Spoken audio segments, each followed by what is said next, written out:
Welcome. You're listening to Entertain You. This is a radio program brought to you by the Sarasota County Film and Entertainment Office, and I am your Sarasota County Film Commissioner, Jeannie Corcoran, and we're doing this in partnership with Society Bites Radio, which is a partner with the Radio Ear Network globally and part of their family. So thank you for being out there and listening to us.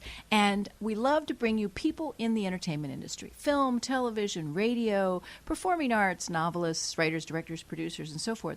And with me today is a particular favorite person of mine, Mychael Chinn. He is from Lifetime Networks, and Mychael is the manager of original content in movies for Lifetime.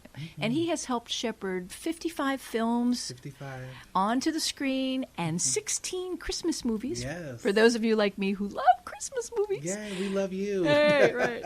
And Mychael was kind enough to come to Sarasota, visit with us. We're going to have him speaking at Ringling College, and we've just been having a really nice time. I know, it's been so fun, and I'm so excited for tonight. It's going to be a good time. It will be a good time. And one of the things that you're going to share with us and share with our listening audience is what we were talking about earlier today. You know, kind of the secret recipe for how does Lifetime choose movies? Where do they find them? Where do they get them? So many people go, oh, I could write a movie for Lifetime, and they really don't have a clue. Not a one. Not a one. So okay. It is okay. So how do you and your team find the content, make the decisions? Your numbers are pretty impressive about how many submissions you get. We get a lot. And we're always, taking submissions because we have 59 original slots to fill a year. 20 of those are Christmas, and so that's a lot of content that's a lot of hours to put on the air. So we're always looking. We don't really take unsolicited submissions, but if it comes from an agent, a manager, a producer, a lawyer, a producer we've worked with before, or just a producer, period, we're always looking to work with new people. But the number's huge. How many submissions do you get a year? Well, for Christmas, last year we got 623. Wow. For 20 slots. And this year we're already up in the 400s, and we just opened our doors in September. Wow. For Christmas. So it's a lot of things to sift through, a lot of things to look at, but we do look at everything. And we have a team of seven executives, and we all look through all of the submissions. We look through the ones that come to us personally, and then we recommend ones for the team to look at. We debate whether or not, we think that they're valid or right. And then we pick what we want to put into development and make. But really the big thing that I was telling you earlier is that if someone wants to submit something to Lifetime and wants it to be on Lifetime, I really suggest that they actually look at Lifetime and look at the content that we put out. Right. And see what it is that we're doing so that we can know that you know what we're doing, because we've been submitted a lot of things a lot of times that you've never really clicked the channel and seen what we do, because this would never work. You've got a man as lead. We're not really doing that. We're television centered for women. Right. So I need y'all to do a little bit better. But make sure you know what's happening on Lifetime, and make sure that it's as authentically you as it can possibly be. Find your own voice. Right. Don't try to be, someone else. Be you, because that's what's going to get you in the door and to be successful, because you're never going to be successful being someone else. Right. You'll always fail at that. You'll always win being you, because no one else can do it. So I'm always like, be authentic, be true to yourself. Use who you are and your experiences to tell the stories that you want to tell. And you'll probably win. Yes, you'll find your way out. You'll find your way out into the spotlight. Yeah, it's true. It's true. So going back to your early beginnings, how you started out in Texas, you went to New York City, you ended up in LA. Tell me how that path of travel came to be, starting with Texas. So I grew up in a small town called Victoria, Texas. It's about 2 hours south of Houston. We were the big city. We had the Walmart. We were the big city. We moved around, though, a lot as a child. My father was an engineer and my mother was a business analyst. And so we moved to different places. We lived in Delaware. We lived in other cities in Texas. We lived in Switzerland for 2 years when I was in middle school. I spoke French for a little bit. But right now, ooh la la. Mon français c'est très mal aujourd'hui. I don't speak it much anymore, but I did learn. I was fluent for a little bit as a kid. But at 11, I went to see this show. and it was amazing.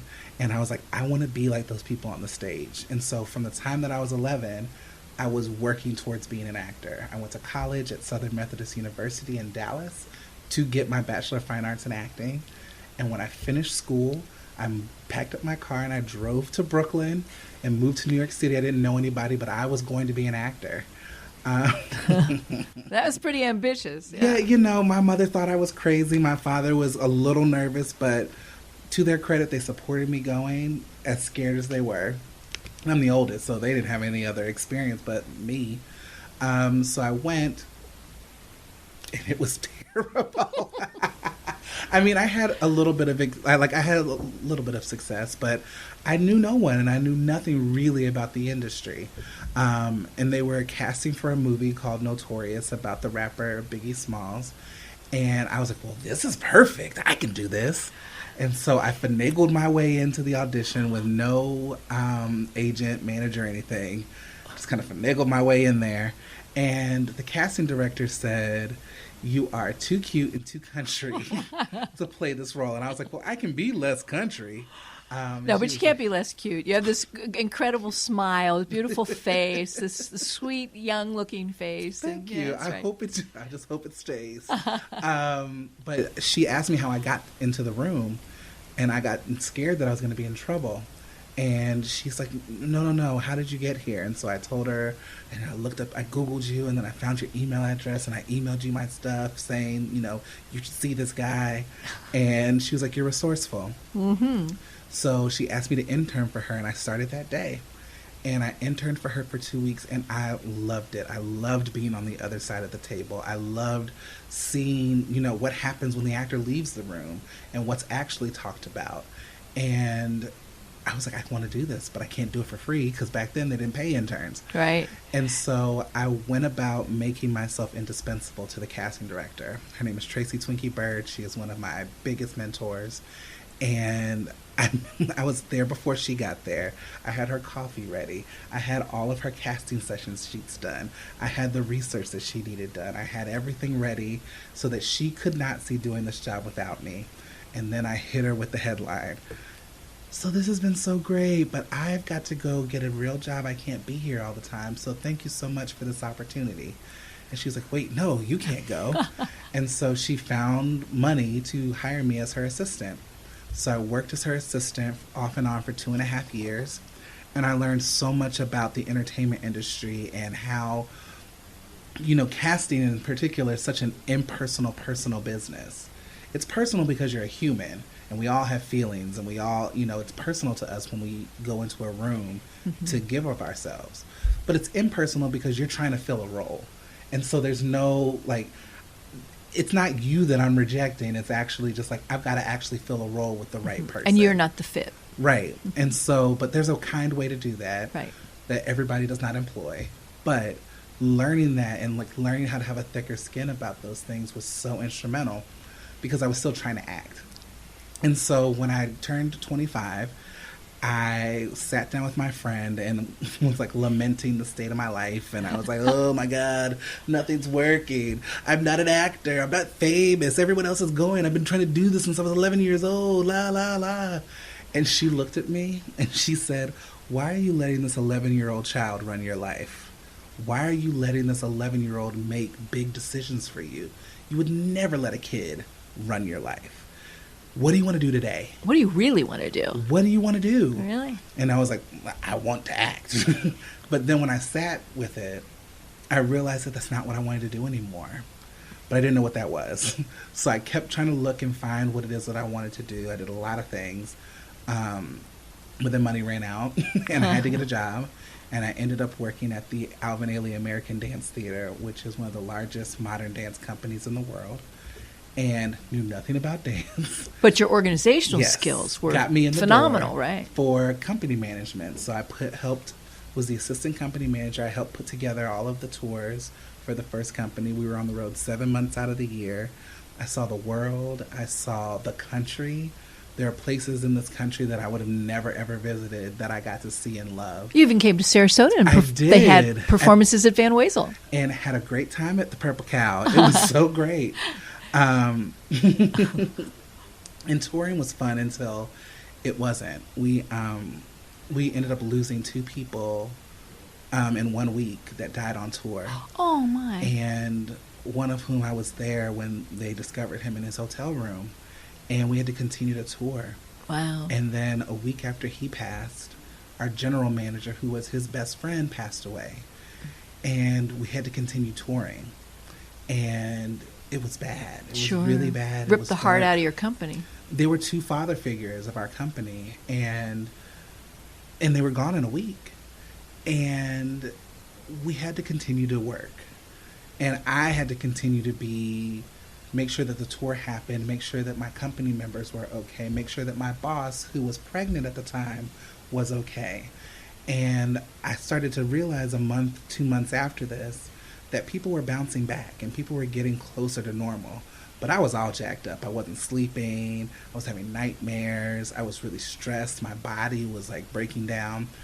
And I realized that they were able to channel their grief into their work because they were doing what they felt purpose to do. Right. Their purpose was to dance. Their purpose was to stage manage or light design or whatever their job was, because I worked with the best in the business.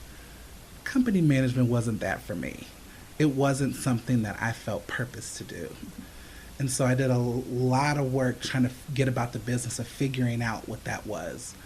And everything kept coming back to sitting in that casting room. Everything came back to that job, that first job, working on that movie. That first movie, I was like, I could have done this forever. So I gave them a year's notice because we were touring. And at the end of that year, I quit my job with no job, moved back home to Texas, and was talking to everybody I knew that worked in television or film. And I would fly to LA or I would fly back to New York. And I was just talking to anybody to tell me their path and tell me what they did and figure out what was right for me. And I ended up being connected with a woman named Megan Hooper, who works at Lifetime. And we played phone tag for 3 months, so long that I thought that she had no interest in sitting down with me. I was like, oh, okay, fine. The day that it finally happened, I was like, well, let me talk to this lady. Let's see what this is about. And we had a lovely conversation.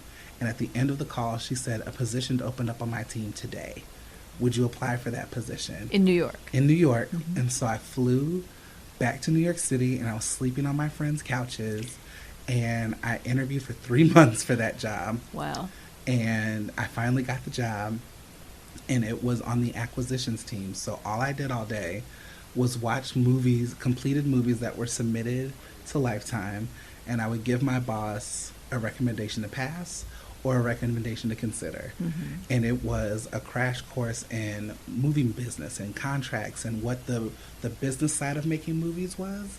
But I knew that I wanted to be a creative. And so I started shadowing other executives. I started working, I moved over to production and did production coordinating. So making sure that all of the deliverables, all the schedules, all of the production things that Lifetime needed were received from our producers or studio partners. And then started moving more into creative, giving notes on scripts and cuts and all of those type of things. Mm-hmm. And eventually I got promoted and moved to LA. And I'm a creative executive on the movie team. And it's been exactly like I feel like I'm actually doing what those dancers were doing when they were grieving. Like when things go bad, I still feel energized to do my job. I feel good about the work that I do and the way that I get to service the world with the art that we make. So that's how I got there. That long story is how I got there. But it's a wonderful way to choose a career path if it's fulfilling. Mm-hmm. Because a lot of people work